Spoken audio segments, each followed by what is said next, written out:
আলকামা কালিমা পড়তে পারতেছে না। ইয়া রাসূলুল্লাহ, ইয়া হাবিবাল্লাহ, এখন কি করব গো? আল্লাহর নবী, বিশ্ব নবী, রাহমাতাল লিল আলামিন আলকামার বাড়িতে সাহাবাদেরকে নিয়ে আসছে। আলকামা কোথায়? আলকামা ছিন্ন ভিন্ন অবস্থায় বাবা, জীর্ণ শীর্ণ অবস্থায় পইরা আছে। সামনে গিয়া আল্লাহর নবী বলে, এ আলকামা, কালিমাটা পড়ো না, লা ইলাহা ইল্লাল্লাহ মুহাম্মাদুর রাসূলুল্লাহ। আলকামা কালিমা পড়তে পারে না।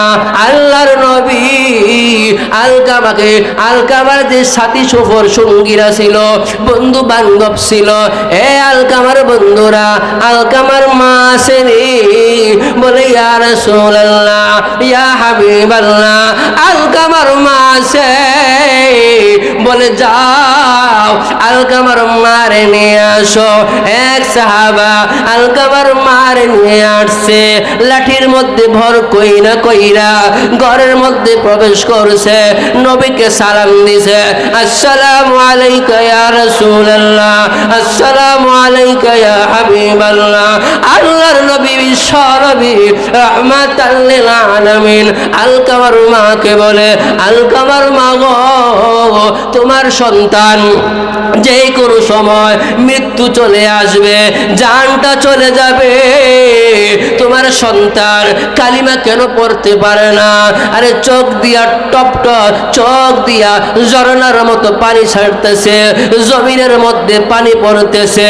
আলকামার মা গো, কেন গো মা আমার প্রশ্নের জবাব দিতেছো না? তোমার কি কোনো কষ্ট দিছে? ইয়া রাসূলুল্লাহ, ইয়া হাবিবাল্লাহ, আল্লাহর নবী গো, আলকামা আমার কষ্ট দিছে। ও মা,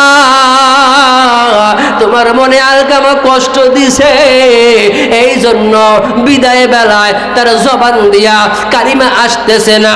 মা তুমি মাফ করে দাও। না গো নবী, না, আলকামারে আমি মাফ করব না। এ আমার সাহাবারা, লাকড়ির ব্যবস্থা করো না, লাকড়ির ব্যবস্থা করো, ওই লাকড়ির মধ্যে আগুন জ্বালাইয়া দাও, আগুনের মধ্যে আলকামার নিক্ষেপ করো। আলকামার মা এই কথা শোনার সঙ্গে সঙ্গে, ইয়া রাসূলুল্লাহ, ইয়া হাবিবাল্লাহ, আল্লাহর নবী গো, আমার সামনে আমার আলকামারে আগুনের মধ্যে নিক্ষেপ করবেন।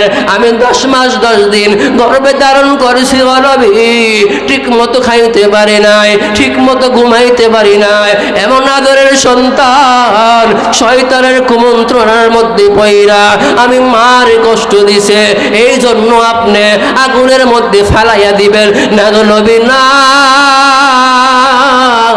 আমার সন্তানকে আমি সব কিছু থেকে চিরদিনের জন্য মাফ করে দিলাম।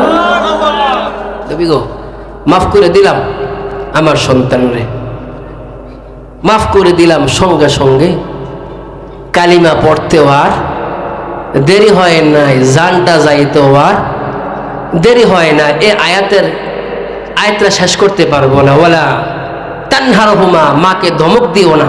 এটা কার কথা? ওয়াকুল লাহুমা কওলান কারিমা, তোমরা নম্রতার সাথে, ভদ্রতার সাথে মার সাথে সদা সর্বদা ভালো ব্যবহার করতে হবে। ওহি হাম সব মুসাফির হাই, আমাদের ঠিকানা কোথায়? গন্তব্য কবর। এই জগতে আমরা আছি মুসাফির অবস্থায়। এটা মানলেও ঠিক, না মানলেও ঠিক, তবে মানার মধ্যে কল্যাণ আছে।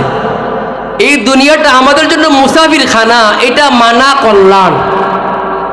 আপনি মানলেও ঠিক, না মানলেও ঠিক। ওহি হাম সব মুসাফির হাই, কবর আখের ঠিকানা, कोई आगे रवाना है, कोई पीछे रवाना।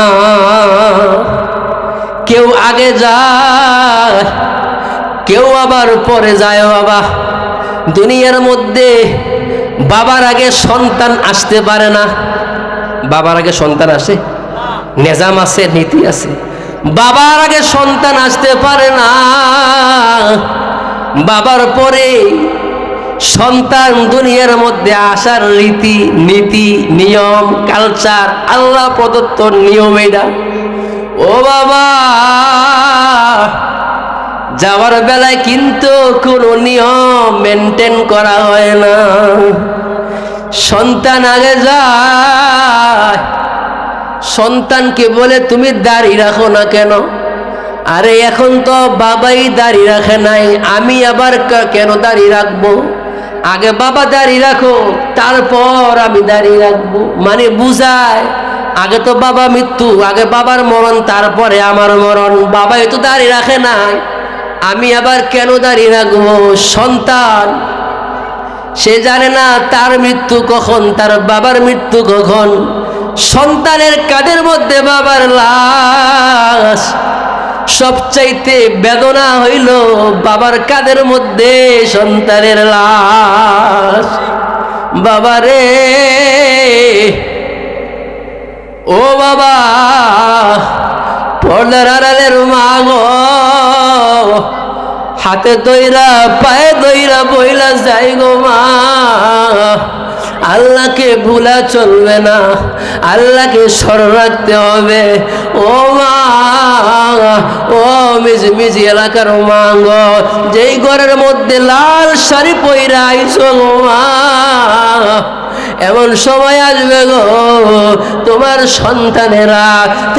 সন্তানেরা লাল শাড়ি পইরা আসছো, বধূ বেশে আসছো, এলাকার মধ্যে একটা ঢঙ্কা বইরা গেছে, ইমুকের বউটা বাড়ি সুন্দর, বাড়ি চমৎকার, তার চোখের গুণগান, তার চুলের গুণগান, তার চেহারার গুণগান, তার চলার গুণগান, তার কথা বলার গুণগান। বাবা, গুণগানের কোনো শেষ নাই, এলাকার মধ্যে ঢঙ্কা বইরা গেছে। ও মা, লাল শাড়ি পইরা স্বামীর ঘরে ঢুকছো, এলাকার মধ্যে ঢঙ্কা বলছে। এখন দেখো না গো মা, আগের রূপ নাই, আগের গুণ নাই। ও মা, তোমার চেহারার মধ্যে বাঁশ পইরা গেছে। মা গো, ও মা, আজরাইল যখন চলে আসবে, মা গো, আজরাইল যখন চলে আসবো গো মা, তুমি যদি মুমিন না হও গো, আজরাইল তোমার সামনে আসবে। আজরাইলের গর্দান থাকবে সপ্তম আসমানের উপরে, আজরাইলের পা থাকবে সপ্তম জমিনের নিচে গো মা। ও বাবা, ও মা, এইভাবে হাত, এক দিগান্তে হাত থাকবে, দুই দিগান্তে তার দুই হাত থাকবে, মাথা থাকবে সপ্তম আসমানের উপরে, পা থাকবে সপ্তম জমিনের নিচে, দাঁতগুলো উহুদ পাহাড়ের মতো বড় বড় থাকবে গো মা। বাবা গো, আজরাইলের চোখ থেকে বাবা অগ্নি জমিনের মধ্যে পড়বে। ও বাবা, ওই কথাটার কথা আমরা স্মরণ করি। বাবা আমার, আপনাদের কাছে আমার দাওয়াত থাকবে, ও কুল রব্বির হামহুমা কামা রব্বায়ানি সগীরা। এমন সন্তান বাবা, এমন সন্তান দুনিয়ার মধ্যে রাখতে হবে।